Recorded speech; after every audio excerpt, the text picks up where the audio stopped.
principle that the social security system is to contribute to reducing poverty in Scotland is one I'm sure all of Scotland supports. However, that is dependent on the ability and willingness of the government of the day to raise the finances and commit the resources.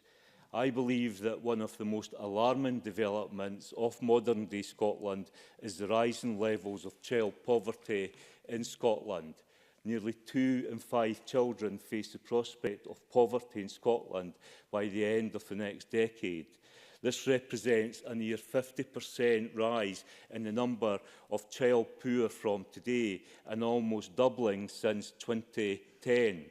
400,000 children will be in poverty by the end of the 2020s. This is a figure far higher than even the Thatcher major years when child poverty rocketed.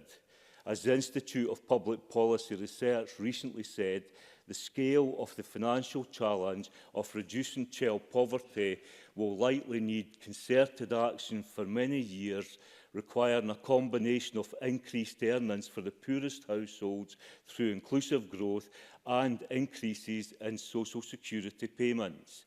The figures, shocking and alarming, but confirmed in the Joseph Rowntree report on Scotland published today, which highlights the scale of poverty and should make us both sad and angry. While today half the children, 56%, in out-of-work families are in poverty, the figure will exceed 90% by the late 2020s. As the report says, the escalating poverty crisis is driven by substantial cuts to social security benefits and tax credits and the introduction of universal credit, which will be rolled out by 2023.